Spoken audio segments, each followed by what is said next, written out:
According to reports, 2026 will see the end of physical media, as the production and manufacture of Blu-ray and DVD discs by Sony will cease. I, like many of you, am most displeased by this, because physical media has many benefits. For one, the power is in the hand of the viewer. You choose what you want to see. You don't have to worry about which streaming platform it's on. Also, you only buy what you like. Often with streaming services, you pay for a massive catalog of garbage just because it's the only place you can find a couple of movies and shows you enjoy. Another benefit of physical media is the fact that no one can come in and tinker with your favorite films. As the years go by, I expect to see many altered versions of our classic favorites, and through the magic of AI, they'll be able to rewrite and edit our films easily enough, assuming they don't delete them from the servers entirely. And that is one of the biggest problems with digital media. It is ephemeral, intangible. You can never touch it or truly own it. Remember when digital media first came along? They talked about building your digital collection, how it would always be there. Look how that turned out. People have paid for digital copies of music, games, and movies, only to have it removed from the platform later. For collectors, nothing beats physical media because it is truly yours.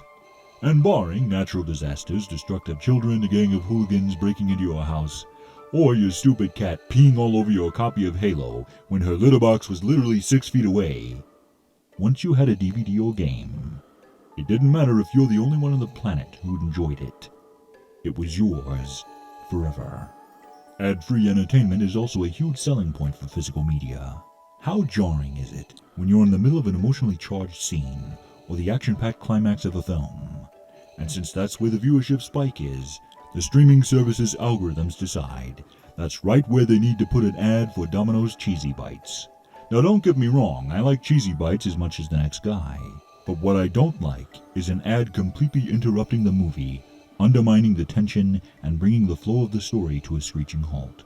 All for the sake of ad revenue on a streaming service you're paying full price for, by the way. For the sake of argument, let's say there's a long weekend coming up, and I feel like watching Treasure Planet, Batman Forever, and Star Trek VI: The Undiscovered Country. To do this, I have to pay the monthly fee for 3 separate streaming services. Or for the one-time cost of about $15, I can get all 3 films out of the $5 bin at Walmart and watch them anytime I want, because they're mine. I like owning my entertainment, not renting it. With streaming, you surrender control of what, how, and when you view films or television to studios, algorithms, and internet stability. Buffering, outages, glitching, physical media doesn't do that.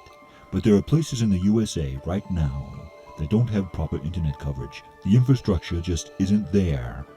Briefly revisiting the topic of films being taken down from a platform, it doesn't even have to be deemed offensive by a studio. It just has to underperform in terms of views to be replaced by something more trendy. And if it happens to be your favorite movie or show, well, that's just too bad, isn't it? Eventually, this will lead to lost media, where films and shows from the past are completely forgotten. All because analytics show not enough people clicked on a thumbnail. Hopefully in the coming years, a clever businessman will start up a new Blu-ray production company to save physical media once Sony stops producing discs.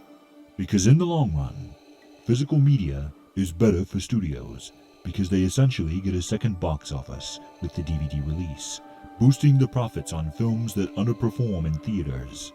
It's better for filmmakers because they get more residuals on the back end. And more importantly, it's better for the audience because we're not renting our entertainment by the month from algorithmically motivated platforms that might delete our favorite films just because they're not getting enough views. But speaking of views, if you want to help us defeat the algorithm, share this video with your friends. And if you're new here, be sure to like, comment, subscribe, and hit that bell for notifications. Before we go, I want to take a moment to thank Battalion Commander Matthew Nicholson for his generosity, as well as my coffee supporters. You guys help make the magic happen around here, and you're totally wizard. Thank you to everyone who tuned into this little rant/editorial thingy. This has been Vader Reviews. Until next time, may the Force be with you.